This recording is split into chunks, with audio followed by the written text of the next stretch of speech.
이사야 40장 27절에서 31절 말씀을 보겠습니다.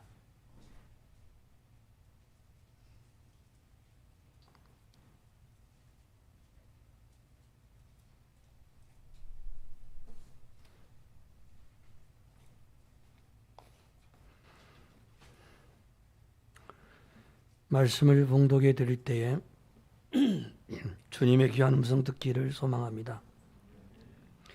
야곱아, 어찌하여 내가 말하며 이스라엘아, 내가 이르기를 내 길은 여호와께 숨겨졌으며 내 송사는 내 하나님에게서 벗어난다 하느냐? 너는 알지 못하였느냐? 듣지 못하였느냐? 영원하신 하나님 여호와 땅끝까지 창조하시는 이는 피곤하지 않으시며 곤비하지 않으시며 명철이 한이 없으시며 피곤한 자에게는 능력을 주시며 무능한 자에게는 힘을 더하시나니 소년이라도 피곤하며 곤비하며 장정이라도 넘어지며 쓰러지되 오직 여호와를 앙망하는 자는 새 힘을 얻으리니 독수리가 날개치며 올라감 같을 것이요 다른 박질 나여도 곤비하지 아니하겠고 걸어가도 피곤하지 아니하리로다. 아멘.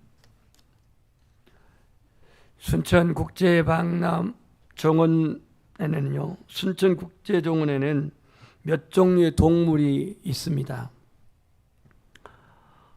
거기에는 애완용 돼지도 있고 사슴도 있고 또 이 거북이라든가 토끼 이런 그 동물들이 있는데요. 그 중에서 유일하게 거둬져 있지 아니하고 호수 안에서 살고 있는 동물이 있습니다. 홍학이라고요. 이 홍학이 날 수 있는 동물인데 왜 그 터진 호수 안에서 살지만 날지 못할까요? 여기는 날개 세미한 미세한 그 깃을 잘라버려서 날지 못한다고 합니다. 창공은 다 터져 있고 어떤 그물막이도 없는데 날개에는 붙어 있음에도 그 미세한 날개가 조금 잘려져 있는 것으로, 깃털이 잘려져 있는 것으로 날 수가 없다라는 겁니다. 어찌 보면 창살 없는 감옥과 같은 곳에 있다고 해도 과언이 아닙니다. 이 새에게 있어서는 날개가 절대적입니다. 신구약 성경에도 날개라고 하는 단어가 77회가 나오는데 그 중에 구약에서 72회, 신약에서 5번 이 날개라고 하는 말이 나옵니다. 날개라는 소재로 영화도 만들었고 날개라는 그런 주제로 노래도 만들었습니다. 그 노래를 불렀던 허영란이라고 하는 가수가 59년생으로서 83년에 히트한 곡이 날개라는 노래입니다. 그 날개를 쓴 작곡가는 예수 믿는 사람이고 사랑의 교회를 출석하신 분인데 그 내용이 낱말을 그렇게 쓰지 않았을 뿐 성경의 말씀을 현대 낱말로 바꿔가지고 작사를 했다고 합니다. 결국 그 허영란이라고 하는 가수는 지금 목사님이 되셔가지고 목회를 하고 있습니다. 새롭게 하소서 간증에 나옵니다. 거기에 보면 일어나라 아이야 다시 한번 걸어라 뛰어라 젊은이여 꿈을 안고 뛰어라 날아라 날아라 이런 내용이 나옵니다. 오늘 본문에도 여호와를 앙망하는 자는 새 힘을 얻으리니 독수리가 날개침같이 오늘 올라갈 것이다 이렇게 말씀합니다. 독수리가 날개침같이 올라갈 것이다. 우리는요, 이 동물과 사람의 차이를 여러 가지가 있지만 동물은 대부분 땅을 보고 삽니다. 땅을 보고 기어다니고 땅을 보고 날아다니죠.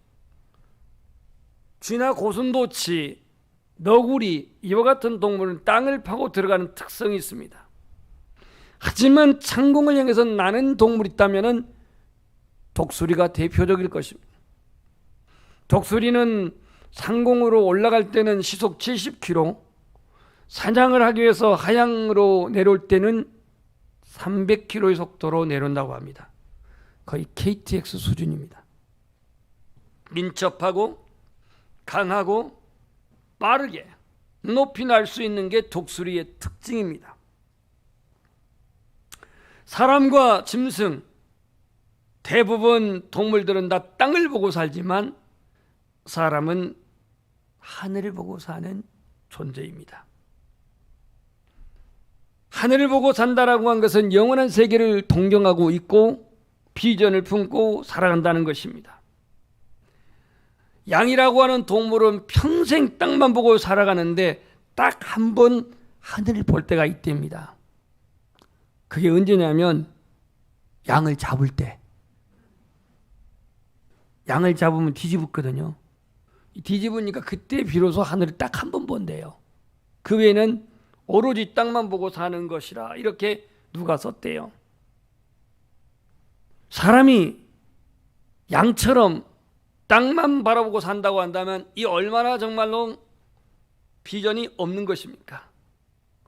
어리석은 인간들은 미처럼 미련한 양처럼 땅의 것에 몰두하고 또 땅의 것에 집착하고 살아가고 있는 게 인간의 모습이기도 합니다. 그래서 오늘 여호와를 앙망하는 자는 새 힘을 얻어서 독수리 날개친것 같이 올라갈 것이다 그랬는데 이 올라간다는 것은 뭘 의미합니까? 성경은 위를 바라보라 위의 것을 찾으라 그랬는데 위를 바라본다는 것은 무슨 의미입니까? 어떤 가치가 있으며 위를 바라보고 산다고 한다면 분명한 목표와 분명한 가치가 있는 삶일 것인데 오늘 우리의 삶의 목표는 무엇에 두고 있고 무엇을 우리가 보고 있느냐 이거예요. 예전에 청소년들에게 존경하는 인물을 묻는다면 이순신 장군, 세종대왕, 또 외국 사람이면 에브라임 링컨 그럽니다. 요즘 젊은이들에게 물어보면요 전혀 아닙니다. BTS, 블랙핑크, 손흥민 이런 선수들이 존경하는 인물이 됩니다.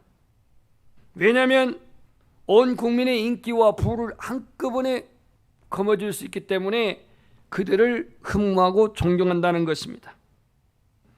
요즘 시중에 나온 유머 중에서 50대 이상 여인들에게 최고의 남편감이 누구냐고 물었습니다. 그동안은 영화배우 안성기 씨였는데 지금은 송혜 씨로 바뀌었다고 합니다. 이유는 첫째, 90이 넘어도 돈을 뻥뻥 잘 벌어온답니다. 주마다 전국 8도를 다니면서 특산물을 가져온다고 합니다. 게다가 일주일에 3, 4일은 집을 비운다고 합니다.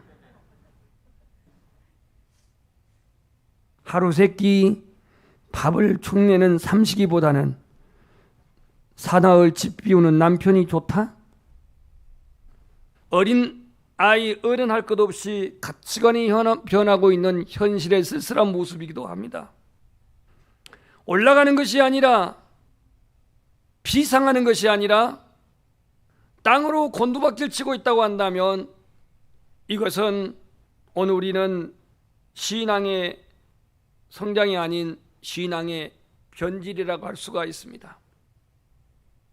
미국에서 목회하고 있는 조카의 얘기인데요. 미국 감리교회 백인들이 모인 감리교회에서 목회를 하고 있습니다. 그 조카 사이가 중학교 때 이민을 가가지고 미국에서 자랐기 때문에 영어가 되어져서 미국에서 대학을 나오고 목회를 하게 되는데 이 백인들이 모인 교회에는 은퇴한 시장, 상의원, 하의원 이런 기라성 같은 정치인들도 많이 출석하고 있는 감리교회입니다. 왜 한국 출신 목회자가 미국 감리교회에서 목회를 하느냐? 그만큼 미국 교회가 쇠퇴해져 가지고 신학대학을 가지 않고 사명자의 길을 가지 않기 때문에 교회는 비어있고 누군가는 가야 되고 그래서 목회자를 선발하는데 현지 미국 목회자는 없고 그 영어가 되는 한국 목회자들도 지원해서 파송한다는 겁니다. 원어만되면. 조카는 음대 출신으로서 음악 딜렉터를 만들고 있고요. 딜렉터를 맡고 있고 감리교는 음악을 많이 하기 때문에 그런 실정입니다. 이게 미국 교회의 현주소로 간다면 오늘 우리 한국 교회는 과연 어떨까요? 미국 교회 전체를 그대로 밟고 가는 게 지금 한국 교회의 실상이기도 합니다. 내려가고 굴려 떨어지는 데는 날개 없어도 얼마든지 가능합니다. 특별히 오늘 이 코로나 장기화 시대에 살아가고 있는 저와 여러분이 우리의 신앙이 지금 상향으로 올라가고 있는지 아니면 하향으로 지금 내려가고 있는지, 신앙도 매사에 조금이라도 내가 올라가지 아니하게 되면 반드시 퇴보하게 됩니다. 기도의 삶, 봉사의 삶, 감사하는 삶, 예배하는 삶, 신앙의 지표가 지금 올라가고 있습니까? 아니면 내려가고 있습니까? 오늘 이 본문은요, 이사야 시대의 이스라엘 역사는 지금 위기의 시대였습니다. 점점점 국군이 약해져 가면서, 국군이라고 하는 것이 좀 세상 말입니다만은 나라의 어떠한 그 정세가 약해져 가면서 바벨론의 위협 속에 놓여 있었어요. 바벨론의 위협 속에 놓여 있는 이스라엘, 언제 망할지 몰라요. 그래서 오늘 이 이사야는 너희들이 하나님께로 돌이키지 아니하게 되면 바벨론의 침략을 받고 멸망을 당하게 될 것인데, 그럴지라도 하나님은 너희들을 회복시켜서 다시 주권을 회복케 할 것이다 하면서 오늘 이 소망의 말씀으로 주고 있는 말씀이 본문입니다. 이제 오늘 27절을 한번 봅시다. 야곱아 어찌하여 내게 말하며, 야곱이라고 하는 것은 이스라엘을 지칭한 이름입니다. 이스라엘아 어찌하여 네가 내게 말하며, 이스라엘아 네가 이르기를 내 길은 여호와께 숨겨졌으며 내 송사는 하나님께서 벗어난다 하느냐. 이 무슨 얘기냐면, 왜 하나님 우리 나라를 이대로 놔두십니까? 왜 하나님 위기 가운데 하나님 방치하십니까? 왜 하나님 우리 민족을 지켜주지 않습니까? 우리의 송사를 무시하고 외면하십니까? 이 얘기입니다. 개인적으로 말하면 내가 예수님을 믿는데 하나님의 선택된 백성인데 왜 내게 이 고난이 이렇게 심각한데 내버려 두십니까? 코로나로 경제가 힘든데 왜 이대로 주님 외면하십니까? 지금 이거예요. 이스라엘 백성들의 지금 하소연이. 그랬더니 하나님 뭐라고 말하냐면, 너는 알지 못하냐? 듣지 못하였느냐? 하나님은 어떤 하나님이냐? 영원하신 하나님, 창조하신 하나님. 이 하나님은 피곤치도 않고 곤비치도 않고 명철이 한이 없으시는 하나님이시다. 피곤한 자에게는 능력을, 무능한 자에게는 힘을 더하시나니 소년이라도 피곤하고 곤비하며 장정이라도 넘어지고 쓰러지되 여호와를 앙망하는 자는 새 힘을 얻으리라. 그러면서 오늘 이 독수리 얘기를 합니다. 이 독수리는요, 동물 날짐승 중에서 제왕이죠. 독수리는 무게가 한 3kg에서 무겁게는 5kg까지 나가는데요, 날개는 가장 큰 독수리는 약 3m까지 날개가 펴진다고 합니다. 평균치가 2m 20. 근데 이 독수리는요, 인간이 범접하기 힘든 벼랑에다가 알을 낳게 되고요, 그 둥지를 짓는 데 있어서 아주 억센 가시로 엮어가지고 거기에다가 자기의 깃털을 뽑아가지고 포근하게 만든 후에 거기다가 알을 낳고 부화를 한다고 합니다. 보통 2개에서 3개. 사람이 인정하기 힘든 그런 벼랑, 그리고 또 어미새가 비었을 때에 그 둥지에 쉽게 건져가지 못하도록 온갖 가시 등으로 이렇게 둥지를 만들어 가지고 어떤 구렁이라든가 이런 것들이 접근하기 힘들게 이렇게 둥지를 만든다고 합니다. 둥지 규모도 새가 큰 만큼 엄청 커요. 그래서 이렇게 알을 낳고 이제 부화가 되게 되면 독수리가 어미가 갖다 준 먹이를 먹고 자랍니다. 자라는데 어느 정도 이 자라가지고 이제 깃털이 나고 날개짓을 하게 되면요, 요 독수리는 그 둥지를 흐트러 버린대요. 흐트러 버리게 되면은 그 뽀송뽀송한 털들은 다 없어가지고 가시가 나오니까 독수리들이 반사적으로 찌르니까 날개짓을 한대요. 그러면서 이제 어느 정도 날 기운이 생기면은 얘를 이제 자기의 등에다가 딱 안고 상공으로 올라가서 떨어뜨린다는 겁니다. 독수리를.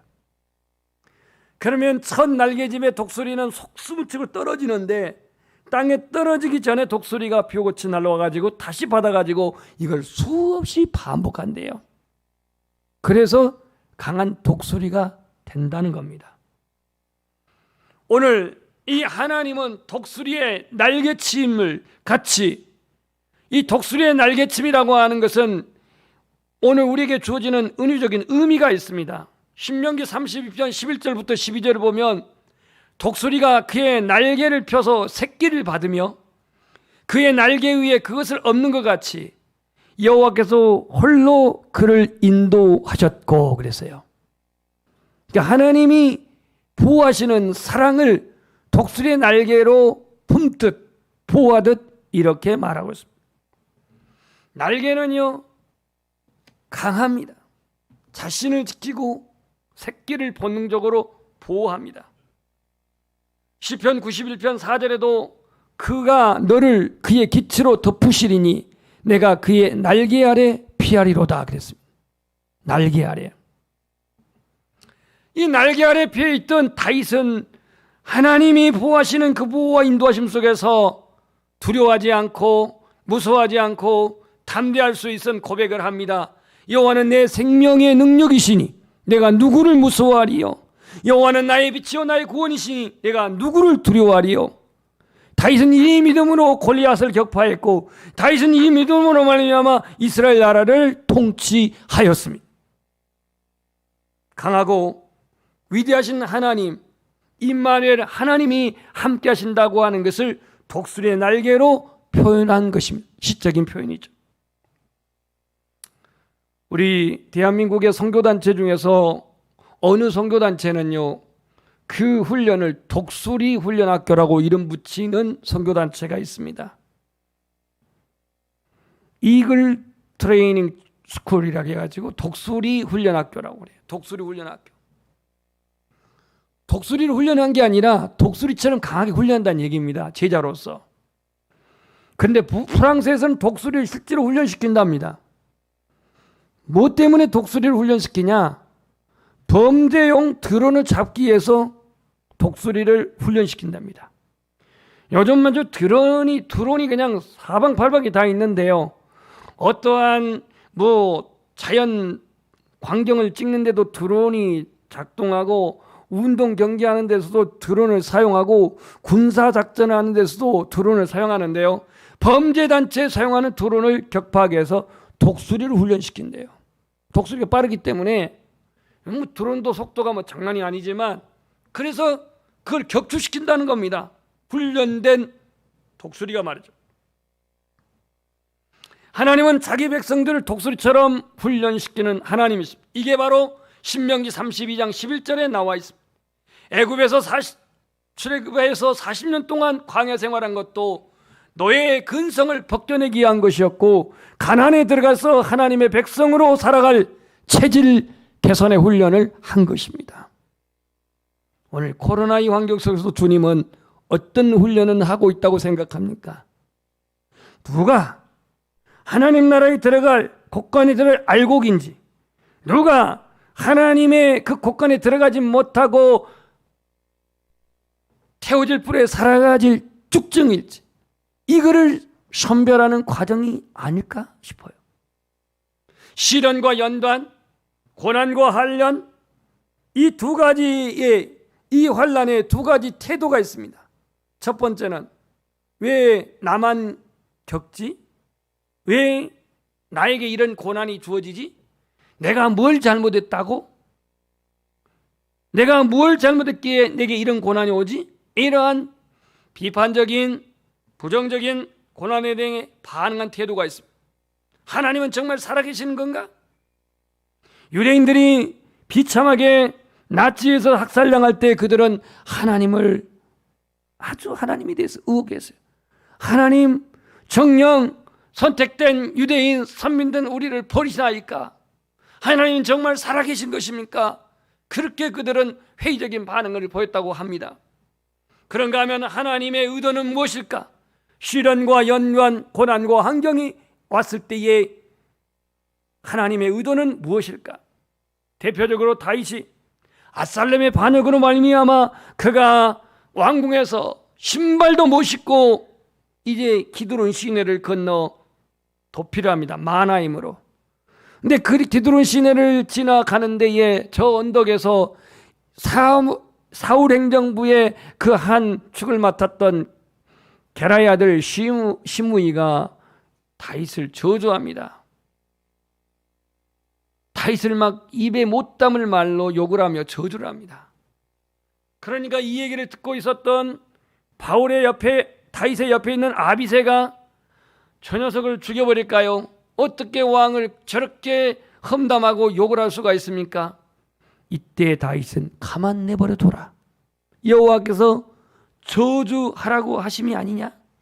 내 몸에서 난 아들 또 내 생명을 취하라고 지금 반역을 일으켰는데 이 베냐민 사람이랴? 여호와께서 그에게 명한 것이니 내버려 두라. 이렇게 말합니다. 다윗은요, 자신에게 오는 그러한 고난, 환난에 하나님의 의도가 무엇일까? 하나님이 저를 통해서 나를 저주한 거 아니겠냐? 이렇게 반응합니다. 여러분, 지금 이 힘들고 어려운 이때에 여러분은 어떻게 반응합니까? 베드로전서 4장 12절 13절에 보면 사랑하는 자들아 너희를 연단하려고 오는 불시험을 이상하게 여기지 말라. 그의 영광을 나타내실 때에 너희로 즐거워하고 기뻐하게 하려 함이라. 내가 세상에서 잘못 살고 잘못 내가 판단해서 빚어진 일로 인해서 고통당하는 그 일반적인 막연한 고난을 말한 게 아닙니다. 믿음으로 신앙으로 살아가는 데 있어서 내가 여전히 어렵고 힘들고 힘든 그런 상황 속에서 너희들이 기뻐해야 할 이유는 뭐냐? 예수 그리스도가 다시 오실 그날에 그의 영광을 드러나실 때에 말할 수 없는 기쁨과 즐거움이 있으리라 그랬습니다. 오늘 이스라엘 백성들이 지금 처한 상황은 하나님이 침묵하셔서 하나님이 외면하셔서 바벨론의 세력이 커서 이스라엘 백성들이 당한 고난이냐 시련이냐, 이건 간접적인 것이고 직접적인 것은 하나님을 믿는 이스라엘 백성들이 그 변화된 정세와 환경에 대처할 수 있는 힘이 없었다는 겁니다. 신앙이 없었다는 거예요. 믿음이 없었다는 거예요. 하나님의 약속을 의지하고 믿는 이 믿음이 없었던 게 그들이 피곤하고 그들이 곤비하고 그들이 지치고 그들이 낙심하는 이유였음을 알 수가 있는 겁니다. 요즘요, 유치원 아이들도요 아주 피곤하게 삽니다. 한 목사님이 유치원에서 마치고 돌아온 아이에게 너 유치원 다녀오니? 하고 예의차로 인사를 했는데 이 유치원 아이가 뭐라고 말하냐면, 아저씨 말 시키지 마세요. 제가 피곤하거든요. 목사님이 무지하게 무안했답니다.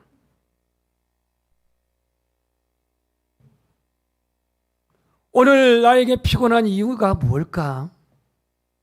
오늘의 현대 젊은이들은 끊임없는 그 직장 또는 취업, 여기에 대해서 고군분투하는 것이 나를 피곤하고 힘들게 할 수가 있습니다. 또 입시생들은 그 경쟁자들을 이기고 대학에 진학하기 위해서 학원 생활과 또 방과 후에 계속 자습과 이와 같은 것들이 얼마나 피곤하게 만든 일입니까? 그런가 하면 지금 코로나 장기화로 말미암아 영세업자들은 어떻게 서로 살아남기 위해서 얼마나 몸부림치고 있는 게 피곤합니까? 그런가 하면 교인 한두 명 그렇게 데리고 기도하고 애쓰고 금식하며 몸부림치는 오늘의 개척 사역자들은 얼마나 힘들고 피곤하겠습니까? 그런가 하면 가정적으로는 서로 간의 불신과 불화가 심화되어 관계 회복을 위해 몸부림치는 이 세대의 기성세대들, 나를 얼마나 피곤하게 하고 곤비하게 하고 넘어지고 쓰러지게 합니까? 여기에 대한 해결책을 오늘 31절의 결론으로 말합니다. 우리 다시 한번 31절을 읽겠습니다. 오직 시작.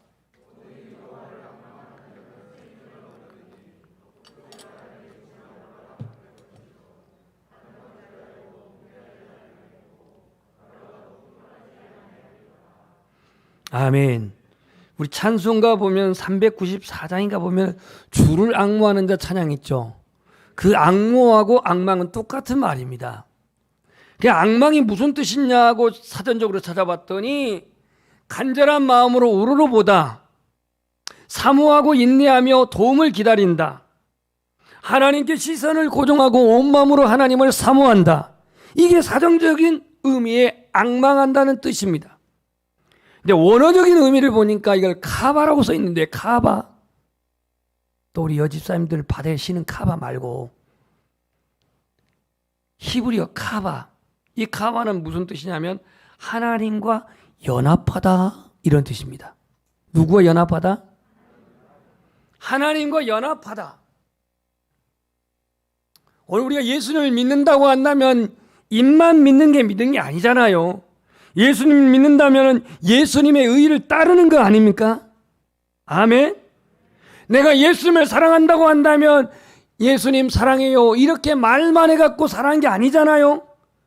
나를 사랑하는 자는 나의 계명을 지키라고 그랬잖아요. 그러니까 주님을 사랑한다고 한다면 입서비스가 아니라 계명을 지켜야 되고, 예수를 믿는다는 믿음은 그냥 입만 고백한 게 믿음이 아니라 그리스도의 의의를 따르는 것이 믿음이란 말이에요. 그럼 오늘 여호와를 앙망한다고 하는 게 이게 이론이냐? 아니에요.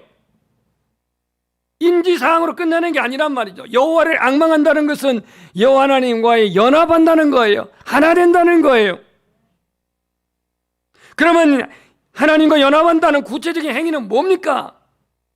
말씀을 따라서 같이 가는 거예요. 말씀을 따라서 함께 가는 거예요. 말씀을 따라서 천성을 향해 가는 거예요. 이게 연합하는 겁니다. 연합. 인간은 세 종류의 사람이 있는데요. 첫째는 자신을 믿고 사는 사람. 이 사람들은 아주 자존심이 강합니다. 이 사람들은 자존감이 필요로 합니다. 자신을 믿고 살아요. 그러나 인생은 내 마음대로 안 되는 것이 바로 인생인데, 야고보서 4장 14절에 보면 내일 일을 너희가 알지 못하는도다. 너희 생명이 무엇이냐? 너희는 잠깐 보이다가 없어지는 안개니라 그랬어요. 아까 제가 날개라는 노래를 불렀던 허영난 가수가 지금 목사님이 되셨는데, 이분이 예수님을 어떻게 믿게 되었느냐? 아침에 잠깐 간증을 들었는데요. 너무 이 연예인이 노래를 잘해가지고 일본에 전속되었대요. 가수로. 일본의 전속 가수가 돼가지고 일본서 노래를 불렀는데요. 그때가 79년, 바로 우리나라 유신체제에서 장기 집권했던 박아무개 대통령이 10월 26일 날 우리 일주일 학력고사, 예비고사 앞두고 시해당했던 때입니다. 그 죽음을 보고 충격을 받고 그는 곧바로 예수님 믿게 됐대요. 첫날 주님을 만났대요. 첫날. 그것도 일본에서 첫날. 저렇게 대통령의 권세를 가지고서 18년 동안 그렇게 나라를 치렀는데도 한순간에 가구나. 그런 절대 권력을 갖고도 죽구나. 인간은 저렇게도 죽구나. 그러면서 허물을 발견하고 예수님을 믿고 예수님을 첫날 만나게 됐다고 그렇게 말합니다. 두 번째 유형의 사람은요, 다른 매체를 믿는 사람들입니다. 예를 들자면 과학, 돈, 권력, 이와 같은 것을 믿어요. 이건 절대적인 가치가 아닙니다. 절대적인 가치가 아니기 때문에 더욱더 믿음의 신뢰 가치도 아닙니다. 다만 이건 필요한 가치입니다. 필요한 가치. 대통령 선거가 내년 3월 달에 앞두고 있다 보니 내가 적임자다 그렇게 큰 소리 치고 하는데요. 능력은, 비전은 전혀 찾아볼 수도 없고 오로지 목소리만 주장하고 있는 오늘의 현실을 보게 돼요. 미국 대통령은요, 대통령이 되면 7,000개의 자리를 자기 임의로 임명할 수 있는 특권이 있대요. 대한민국의 대통령은요, 3만 개의 자리를 임명할 수 있는 특권이 있대요. 3만 개. 미국은 7,000개인데 우리나라는 3만 개예요. 그러니까 옆에서 막 깔짝깔짝하면서 도움을 주고 하는 거예요. 막 연예인이 나오고 뭐 누가 나오고 막 그러는 거예요. 그래서 자기가 지지한 사람이 대통령이 되게 되면 한 자리 먹는 거는 아무것도 아니에요. 3만 개인데 뭐 그거. 3만 개. 세 번째, 하나님을 앙망하는 사람. 아까는 자신을 믿는 사람, 다른 매체의 힘을 믿는 사람. 세 번째는 하나님을 앙망하는 사람. 오늘 이 본문에 나와 있습니다. 피곤한 자에게 능력을 주시고 무능한 자에게 힘을 더하시는 하나님. 여러분, 세상에서 가장 편안한 품이 어느 품이에요? 이렇게 여러분 애정들이 식었나요? 엄마의 품이 아닌가요? 엄마가 돌아가신 지 오래돼 갖고 저도 30년이 넘었어요. 엄마의 품이에요. 가장 포근하고 가장 편안한 품이 엄마의 품이에요. 이건 나이를 먹건 안 먹건 그건 뭐 다 똑같아요. 근데 세상에서 가장 안전하고 가장 편안한 품은 누구의 품일까요?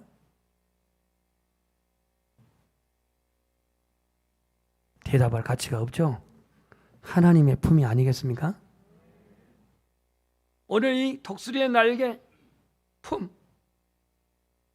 나는 지금도 연약합니다. 우리는 지금도 연약해요. 그러나 하나님은 강하십니다. 우리는 유한적인 존재이지만 하나님은 영원한 존재입니다. 오늘 우리 인생의 해답을 우리는 풀 수 있는 능력이 없지만 하나님은 우리 인생을 풀 수 있는 해답을 가지신 분이십니다. 우리의 날개는 쉽게 꺾이고 힘이 없지만 하나님의 날개는 지금도 온 우주를 덮고 계시고 운행하시는 하나님이십니다. 문제를 푸는 지혜가 없고 고통에서 벗어나갈 힘이 없고 죄와 죽음에서 벗어나 자유케 할 힘이 나에게는 없습니다.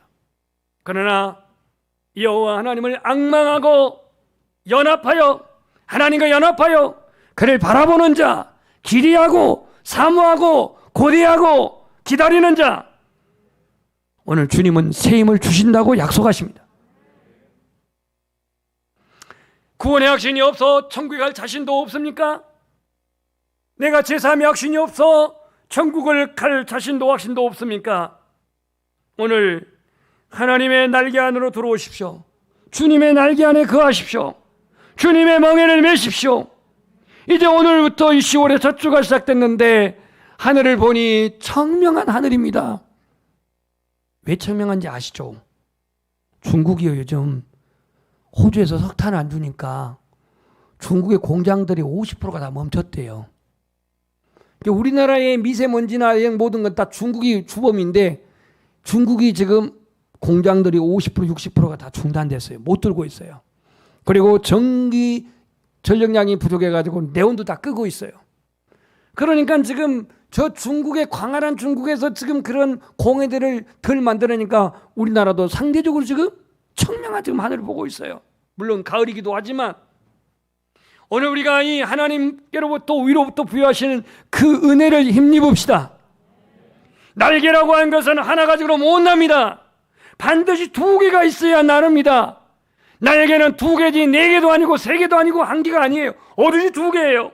오늘 우리 신앙의 날개는 한쪽엔 말씀의 날개를 가지고 한쪽은 기도의 날개를 가지고 균형을 잃을 때에 우리는 오를 것입니다.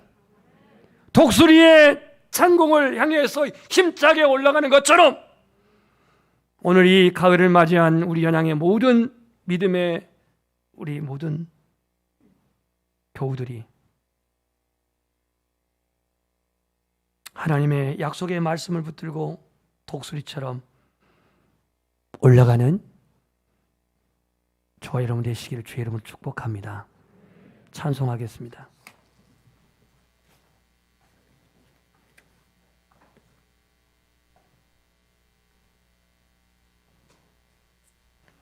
주는 완전합니다. 우리는 연약하지만 주님은 영원합니다. 우리는 유한적인 존재지만 이 고백을 우리가 하면서 봉헌도 하겠습니다.